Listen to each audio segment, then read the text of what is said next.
اعوذ باللہ من الشیطان الرجیم بسم اللہ الرحمن الرحیم ربی اغفر ورحم وانت خیر الراحمین۔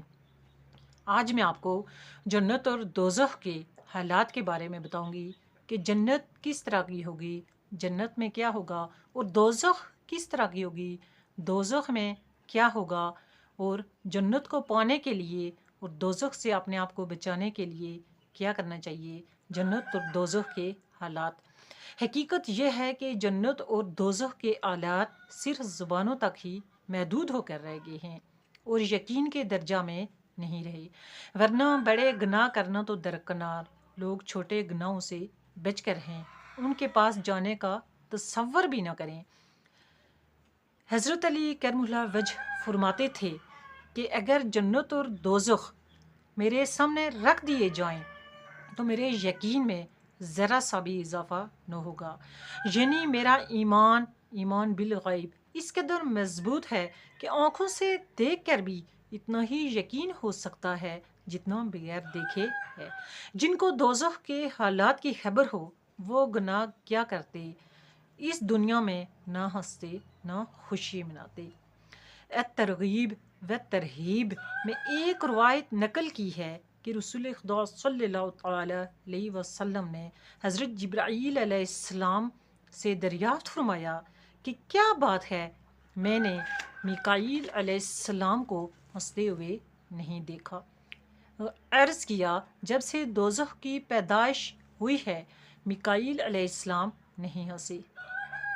صحیح مسلم کی ایک روایت میں ہے کہ رسول خدا صلی اللہ تعالی علیہ وسلم نے ایک مرتبہ ارشاد فرمایا کہ اس ذات کی قسم جس کے قبضہ میں میری جان ہے، اگر تم نے وہ منظر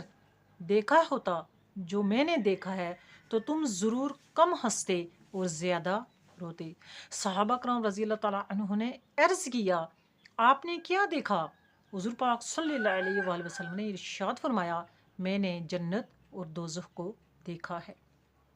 حضرت ابن مسعود رضی اللہ تعالیٰ عنہ فرماتے تھے، مجھے تعجب ہے کہ لوگ ہنستے ہیں حالانکہ ان کو دوزخ سے بچنے کا یقین نہیں ہے۔ حضرت ابو سعید رضی اللہ تعالیٰ عنہ فرماتے ہیں کہ رسول خدا صلی اللہ تعالیٰ علیہ وسلم ایک بار مکان سے باہر تشریف لائے اور دیکھا کہ لوگ کھلکھلا کر ہنس رہے ہیں۔ یہ دیکھ کر آپ نے فرمایا کہ اگر تم لذتوں کو ختم کر دینے والی چیز یعنی موت کو کثرت سے یاد کرتے تو تمہیں اس کی فرصت نہ ملتی جس حال میں تم کو دیکھ رہا ہوں۔ الحاصل ہوشیار وہی شخص ہے جو اپنی آخرت کی زندگی بنائے اور دو چار روز مال و دولت، عزت و آبرو، جاہ و حکمت کے پھندوں میں پڑھ کر اپنی جان کو دوزخ کے حوالے نہ کرے۔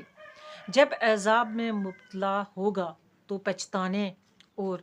یا لیتہا کانت القاضیہ ما اغنی عنی مالیہ ہلاک عنی سلطانیہ سورہ الحاقہ میں ہے۔ ترجمہ، ہائے کاش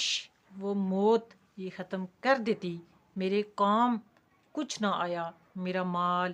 جاتی رہی، میری حکمت کہنے اور ہاتھ ملنے سے کچھ حاصل نہ ہوگا،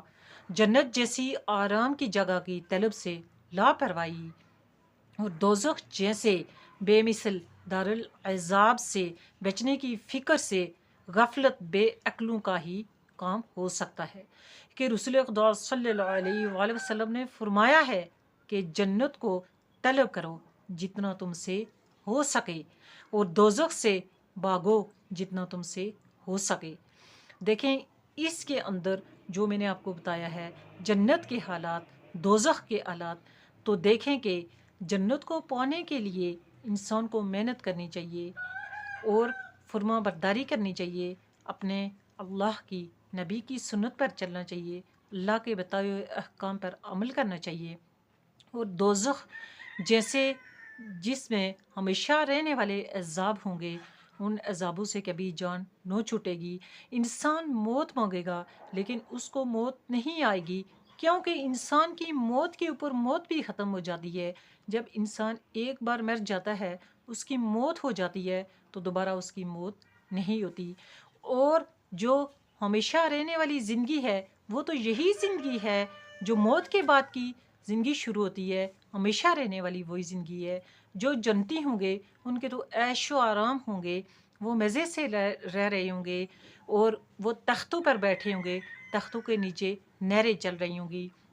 ان کے لیے ہر دریا ہوگا جس میں میٹھا پانی ہوگا، شہد ہوگا، شراب ہوگا، اس کو وہ پئیں گے، دودھ ہوگا، عیش کریں گے۔ لیکن جو جہنمی ہوں گے، دوزخ میں رہنے والے لوگ ہوں گے، ان کے لیے تو ہمیشہ رہنے والا عذاب ہوگا، آگ ہوگی، سانپ ہوں گے، بچھو ہوں گے، اور کھولتا ہوا پانی ہوگا، اور ایسی چیزیں ان کو کھانے پینے کے لیے دی جائیں گی جس سے ان کا منہ جل بن جائے گا، ان کی آنتڑیاں جو ہے وہ بالکل ٹکڑے ٹکڑے ہو کر پیشاب کے راستے نکل آئیں گی۔ وہ موت مانگیں گے لیکن ان کو موت نہیں ملے گی۔ ایسے عذابوں سے بچنے کے لیے اور غفلت لاپرواہی سے بچنے کے لیے، جنت کے اصول کے لیے اپنے آپ کو ہوشیار رکھیں، اور اپنے نبی کے نقش قدم پر چلیں، اپنے اللہ کے بتائے ہوئے احکام پر عمل کریں۔ اس طرح کی پیاری اسلامی معلومات کو سننے کے لیے اور میرے حوصلہ افزائی کے لیے میرے اس چینل کو سبسکرائب کر لیں، تاکہ میری آنے والی جتنی بھی معلومات ہوتی ہیں وہ اسلامی ہوتی ہیں، آپ ان کو سنیں۔ اور یہ ایسی معلومات آگے پہنچانے سے، جس کو نہ پتہ ہو اس کو اس طرح کا علم دینے سے آپ کے لیے صدقہ جاریہ بھی ہوگا، اور آپ کے ایمان میں بھی اضافہ ہوگا، آپ کا ایمان بھی کامل ہوگا۔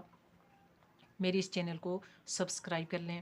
تاکہ میری معلومات آپ تک پہنچتی رہیں، آپ ایسی معلومات کو آگے پہنچائیں، صدقہ جاریہ کا ثواب حاصل کریں، اور دین و ایمان میں اپنا حصہ ڈالیں، اور صدقہ جاریہ میں بھی اپنا حصہ ڈالیں۔ السلام علیکم ورحمۃ اللہ وبرکاتہ و مغفرتہ۔